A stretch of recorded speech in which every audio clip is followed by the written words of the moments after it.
So, my guest today has been described as an energy consultant and a member of the Institute of Directors in Nigeria. And is it serial entrepreneur or just an entrepreneur?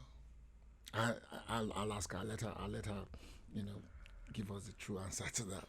But please help me welcome Aderonke Onadeko. So, are you a serial entrepreneur or you're just an entrepreneur? Okay, I consider myself a serial entrepreneur because I'm always starting new ventures. Always. What's your newest venture? Oh wow. My newest venture is social enterprise impact on a global scale. Oh wow. Yeah. Social So enterprise. watch the space. Impact on a global scale. Oh, by the way, so let me. I usually will ask this towards the end of the program, but I need to ask you, right out. Are you a child of books or television, or what would you say have shaped you more, books or television? Definitely books. 0 to television. 0. Okay. Yeah. Well, If you left me in a house and you left the television station on, say, football, and you came back 6 months later, it will still be on football. It will still be on football. Oh wow. I won't Why are touch. you so? Look, I live in that box. Sorry. Are they okay? Like, hello. For me, television takes your time, as in your eyes and your ears, and you're inactive. You're doing anything else. Okay, maybe you were doing radio, for example. You could be ironing and listening to radio. If you're watching television, you would have to focus and, you're inactive. So growing up, that was definitely not my type of thing. I'm multi-skilled and I like to do many things at the same. So when I really want to shut down, it's books. And I want to lie down and read the book, especially under a duvet, preferably when it's raining, or if I can get everybody out of the house. Oh wow. Yes. How many books do you find yourself reading at a time? Oh, Are I'm you one of those. yes. Okay, I'm one of those that I have a stack of like 8 or 9 books behind my bed or my bedstand. And I'm really reading like 2. And the others are aspirational reads that God will have to bless me with time for me to read them. But it's nice for me to keep seeing them there and telling myself that, I'm going to get to this. So if I'm going on holidays, I would take 4 or 5 books, and then I'm able to do some serious reading. How many pages do you read in a typical day? Oh wow! Sometimes I'd read a book in one day. If I get into the book, I would read the book in one day. But then that doesn't mean I do. When I really need a break, I would do like Netflix. But then I can start and stop and control. Yes, and when you press it back on, like you said, it was just a resume. Exactly, and then you're 6 months later, you not probably the one catch where up. I'm watching something and then every Wednesday at 2:00. Yes, you have to sit. I have to manage my time to make sure I'm available at 2:00 when it's not Bible study or prayer meeting or church. Those are the things I schedule like that, not TV. Tell me about the book you're reading now. Okay, this book is called The Tribe of Mentors. It's by a book called Timothy Ferriss. People know him as Tim Ferriss.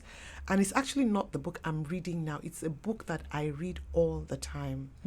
I've had this book now for 3 years. I bought it in 2018, sorry. And how did I come about it?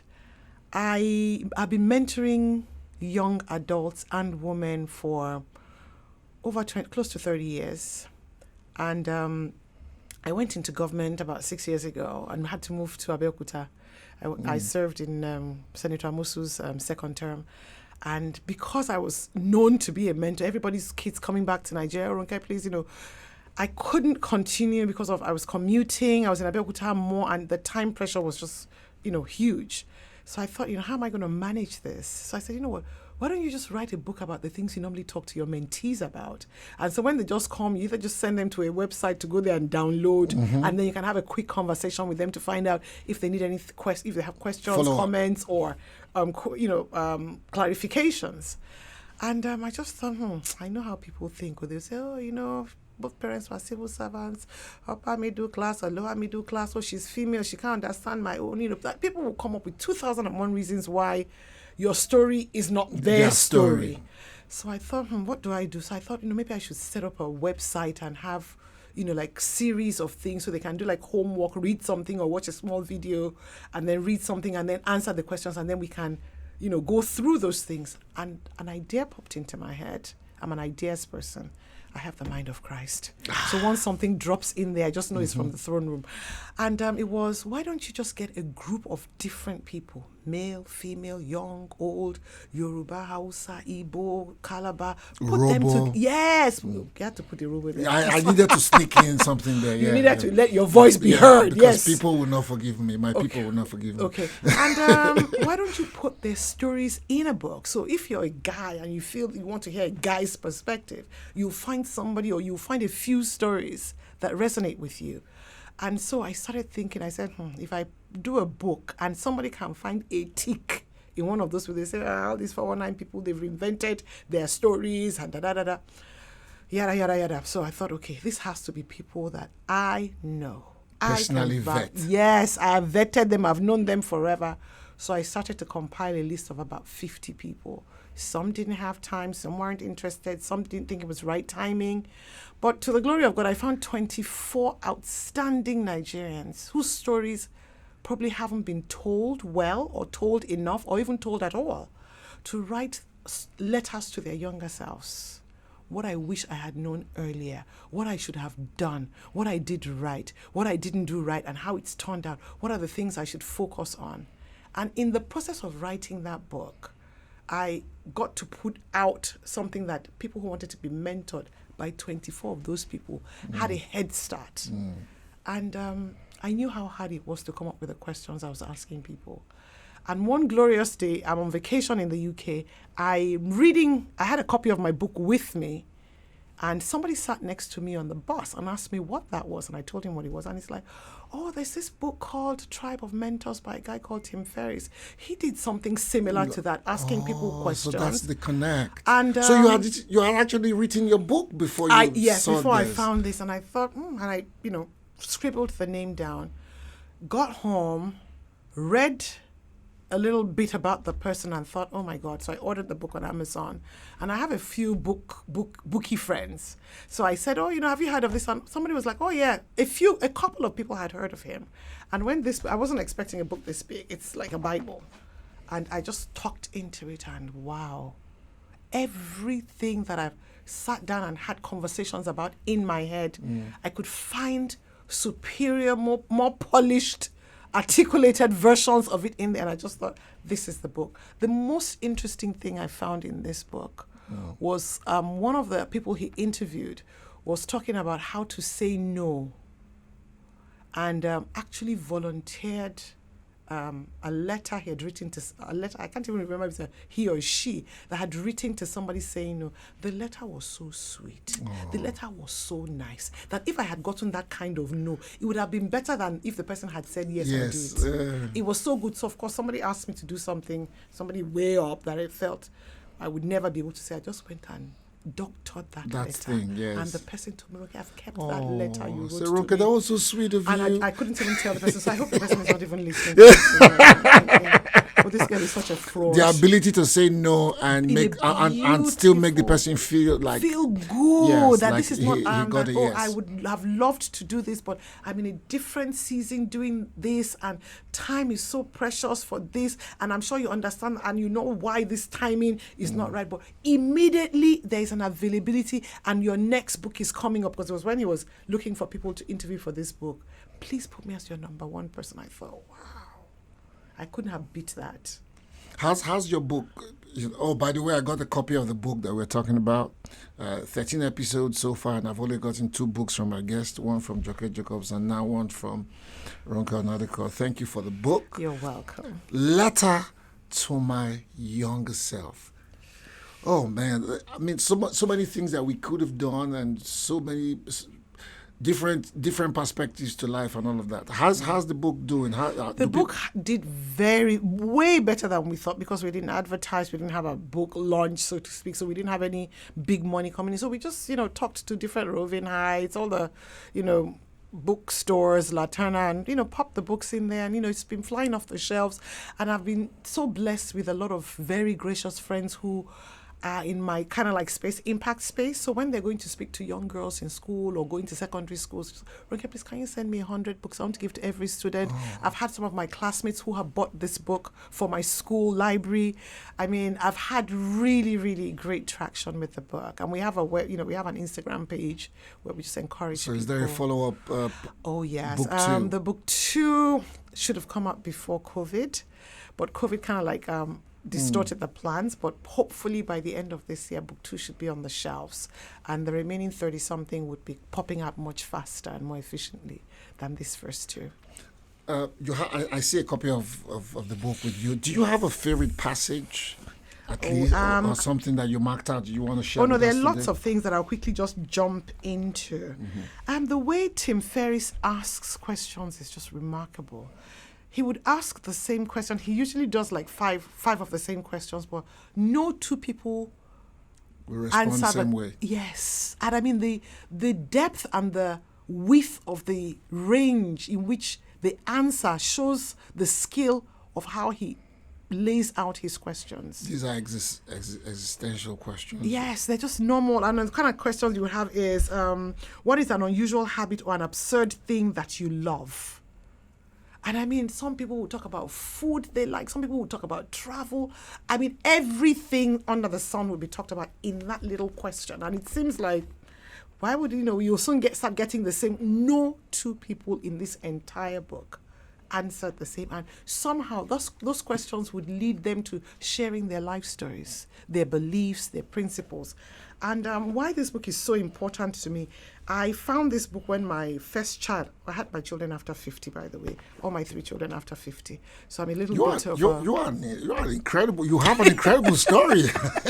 And my son was about 9 or 10 months when I found this book. And I found so many principles there that I took for granted that, it helped reinforce and reconcretize for me that these are the kind of life lessons that I want to share with my children early, make it their reality, let them own these things. So other than the Bible, this is the next book that I think I really would like nip into for a quick, you say something from this book and people look at you and think, wow. Such wisdom. Such wisdom. Like they say, worry, wisdom no go kill you.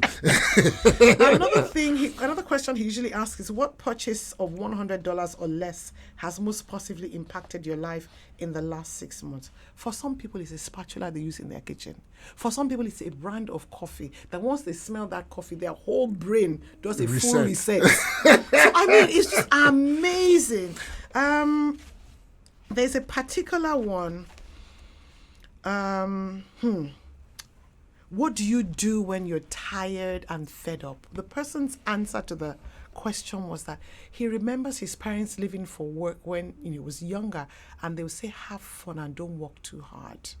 So he said he's never felt guilty having fun or doing less or chilling out for a whole day, because that's how he grew up. And those are the kind of things that I think we just tell us, don't sit down there doing nothing all day. Then you now have hyper overactive children who are overambitious, who overachieve, who overload themselves, and then they start freaking out when they don't meet the expectation because it's unrealistic. So I'm very careful and very guarded about the things I tell my kids. I have a 4-year-old and a set of twins that are 2.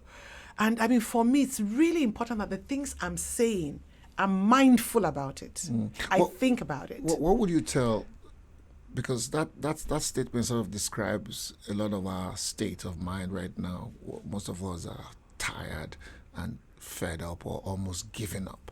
What would you tell, your average listener right now, having read so many, good answers and insightful answers? I would first and foremost tell you to just take time out and get a clean sheet of paper or an iPad or an electric notepad and write out the things that are taking your time. And then start to cross out the least impactful, useful things. And you'll just find out that you've cleared out half of your day. Half of the things, that are cluttering your day and not giving you time to smell the air and enjoy sunshine and sit with somebody you love and spend quality time with them. And I do that often, but then earlier this year I was challenged that I wasn't, I was challenged by the amount of time I was spending reading and being on my own, because that's really, really important. And I realized that my lovely children were taking up so much of my time. I love them. I spend time with them, but I was practically spending every hour while they're awake with them. So you know what I did? Popped them into playgroup, all of them, at Easter for a full term, because the school they normally go to didn't start back till September. But it was farther away from home. But I did that, and I found out that I got my mornings back. You could breathe a little. Yes. And we all need to be able to sit back and I just garden. breathe. So I want to be in the garden focused on the plants, clearing my mind out so that I can think of, useful things and rejuvenate, restore myself, reset. And then I'm a better person, a more useful person to everybody around me and even to myself. You're giving me a lot of hope. Because because I take time to sometimes to just declutter. Yeah, it's so important. I was telling my earlier guest on one other edition that as you grow older, you'll find that time is what you don't have. You have to invest in having, managing.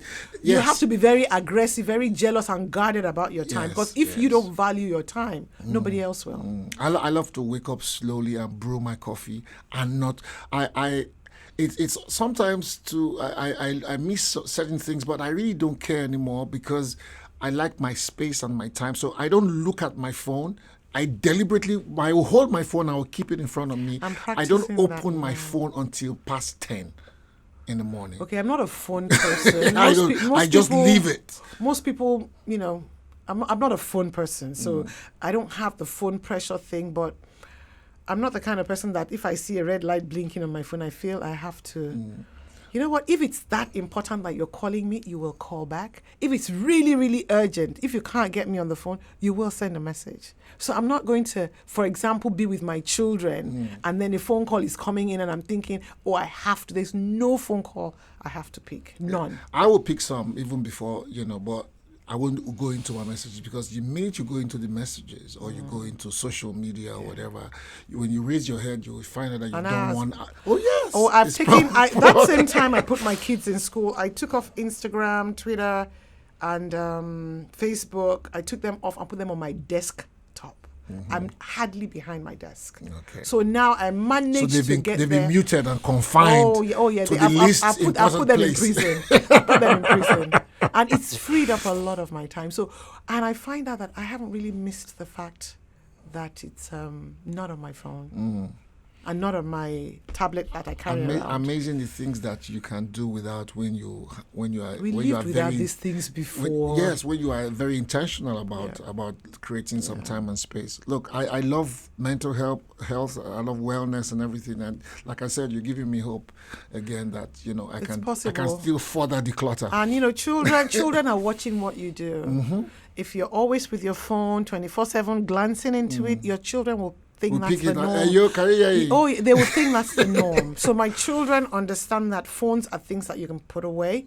They're not allowed iPad time at all till weekends. I mean, we're going into half term, so they got their iPads yesterday, and they can navigate those things so fast. It's like there's something in their DNA that comes with If I'm sure the baby rolls out of their mommy right now, their mommy's tummy, and you put an iPad, they'll just swipe. They'll just know that it's a swiping thing. Yes, I have a friend.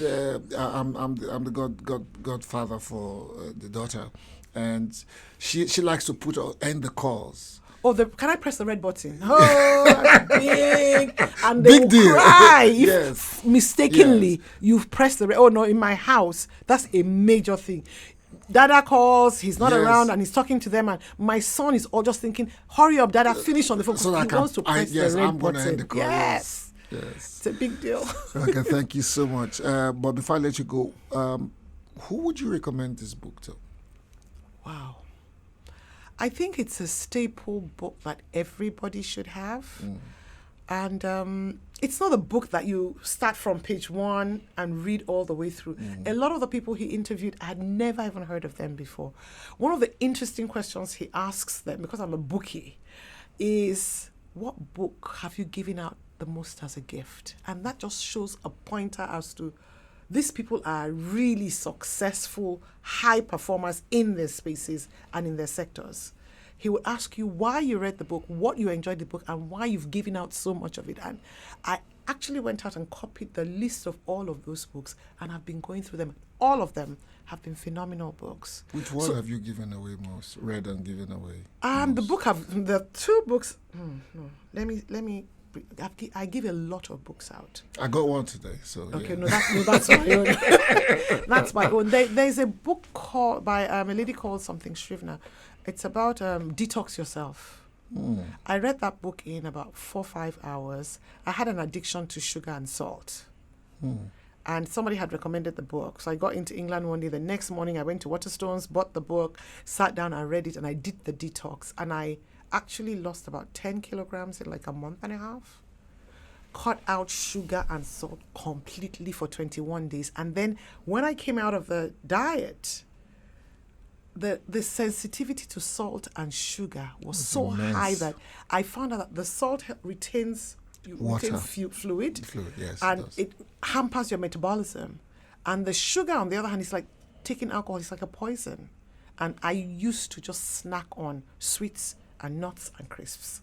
So once I dealt with, of course, I've gone back, I'm not quite back where I was, but, slowly I built up tolerance again for it. But I've done that thing twice, and the results have been phenomenal. So that's one of the books. I think I bought a carton of it, about 50 of it, and maybe I have like 5 of it left. Detox Yourself by, I can't remember, her last name is Shrivna. And it's an excellent book for anybody. Healthy book, practical. You don't have to buy anything. It just tells you, cut this out. I did fish and chicken, no red meat for the duration. It was scary. And, of course, because it's an Oyinbo book, it had all the Oyinbo recipes. But I just found out that you could do things like ewedu and brown rice with crayfish inside. And you get the bulk, you get the nutrients. Your body is just cleansed. Your skin is glowing. Everybody just kept asking me, "Oh, did you go to a spa? Did you go?" I said, "I didn't go anywhere. I'm just here." And then granite and grilled plantain is another thing. There's no salt in it. There's no sugar in it. Fantastic. I love those two. So garden egg and granules. There were so many things that I was able to now make a Nigerian version of what they said. Don't eat this, don't eat that, and it was wonderful. So it's something good to do. So that's the book I think I've given out the most. Good. I'm not going to let you go that easily. We're going to play a game. We're going to short break now, and then when we come back, we'll play a game. Okay. It is a game taken from a book written by Sterling Bank on the truth about banking in Nigeria, the truth about banking worldwide. So let's take a break. Let me introduce a new wave, we change the rules. A new app that you can use. Wanna change your life, then choose. Save money and invest. Pay bills when you decide. Safe and secure for you when you need a loan, request it. One bank for you, one bank for me. So chill and enjoy the ride. Stop the current account on it. One bank. One Bank by Sterling. Open a current account and start transacting. All right, so we're back and we're going to play a game. All right. My name is still Richard Mofe-Damijo, by the way, and it's still the book I'm reading, and my friend is still Aderonke Onadeko. So, Aderonke, are you up for a game now? Yes, let's roll. Question 1. Where was the first European type bank in Nigeria situated? A, Lagos. B, Ibadan. C, Abuja. Do you want me to repeat the question? No. Okay. A, Lagos. B, Ibadan. And C, Abuja. I want to think Lagos. Lagos. Now, if you had said C, it would have been ridiculous because Abuja... When did Abuja come? So, if you had said B, which is Ibadan, it's like flung and scattered among 7 hills like a broken china in the sun. Remember that poem, Ibadan, by J.P. Clark? Oh, okay. Anyway, you would have been wrong as well. So A is correct. Lagos. All right. Question 2. The British Bank of West Africa was established in what year? The British Bank of West Africa was established in what year? A, 1880. B, 1899. C, 1894. 1880A, 1889B, 1894C. B. B, 1899. Did you choose B because it sounded nicer, 1899? Did I get the question? If you had said no, you didn't. Unfortunately, this time, but you got 1 out of 2, so which is fair. I actually don't know the answer to Yes, that because at all. I mean, I didn't even who know wakes it. up and thinks about when the first bank was? In fact, the name of the bank sounds strange to me. Yes, I think some of these ones. They don't want you to get all the answers right. Yes, Okay. so that they don't give you any prize. And I'm a wise woman. And I know all things. Anyway, the correct answer is 1894. That was C. And C. Okay. So, 1894. but hey, you got 1 Out of 2. Thank you for coming. I'm you so glad much that for you have having already me. started writing because one of the things I ask my guests usually is to force them, if they really like books, to force them to write their own so that more people will get to read books. But you've already done it, and I've gotten a copy, and we're looking forward to the part 2 of it. And when that comes out, we'll invite you here again to talk about. Oh, books. thank you. Thank You so much for having you me. so much. Yes, thank you. Thanks. All right, don't go anywhere. When we come back, we'll tell some more stories. All right. Let me introduce a new wave, we change the rules. A new app that you can use. Wanna change your life, then choose. Save money and invest. Pay bills when you decide. Safe and secure for you when you need a loan. Request it. One bank for you, one bank for me. So chill and enjoy the ride. Stop the current account on it. One bank. One Bank by Sterling. Open a current account and start transacting. So every week we learn something new about banking from The Truth About Banking, a book by Sterling Bank. So today we're doing Banking at Home, Colonial Nigeria. In Nigeria, modern banking activity by Nigerians kicked off as part of the nationalist struggle. At the time, there was a feeling of alienation for Nigerians as foreign-owned banks extended discriminatory behavior towards locals rather than credit facilities. Colonial banking in Nigeria was initially to provide banking services for the British commercial enterprises and colonial officers that essentially controlled large-scale commercial activities in the country at the same time. It was therefore not surprising that they seldom established operations in places with no British commercial interests. Effectively, financial inclusion was a mirage for most Nigerians. Being shut out of the system made people think of opening their own doors. While non-European banking system had existed before the colonization of Nigeria, the first European-type bank in Nigeria was the African Banking Corporation, set up in Lagos to support the colonial government in 1892. In 1894, the British Bank of West Africa, that was established as a trust fund the year before by Sir Alfred Jones, absorbed the operations of the African Banking Corporation and took over all of its assets and business. The British Bank of West Africa also absorbed the Anglo-African Bank, which was established in 1899 and later changed its name to the Bank of Nigeria in 1912. 5 years later, Colonial Bank entered the mix and in 1925 became Barclays Bank. Indigenous banking activities didn't start until 1914, the year of the amalgamation of the southern and northern protectorates of Nigeria, with the establishment of the Industrial and Commercial Bank, which failed in 1930. Michael Mercantile Bank, with its directors from the failed Industrial and Commercial Bank, was established in 1931 and after 6 years went into liquidation. In 1933, however, the National Bank was established and survived the turbulence of the early years but failed to meet the requirements of the 1952 Banking Ordinance, and as such was absorbed by the government of the Western region. That was an excerpt from the book The Truth About Banking by Sterling Bank.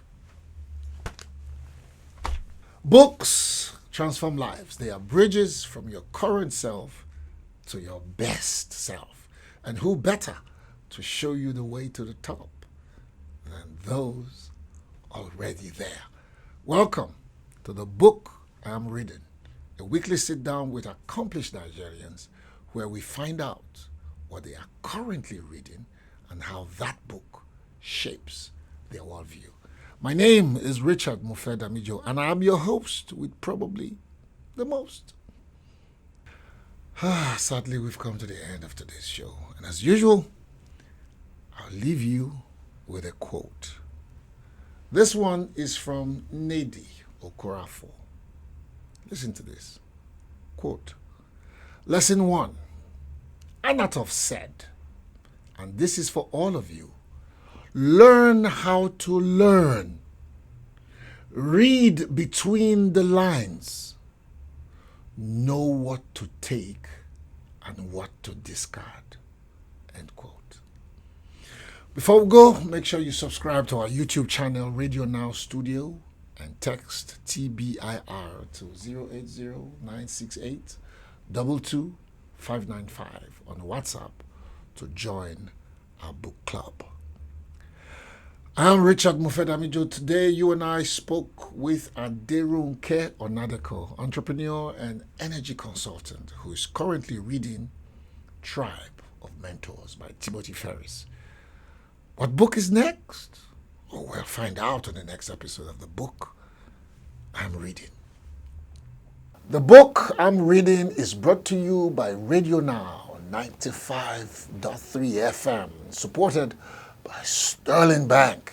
And I'm your host, Richard Mofe-Damijo. See you next time. And I'm out.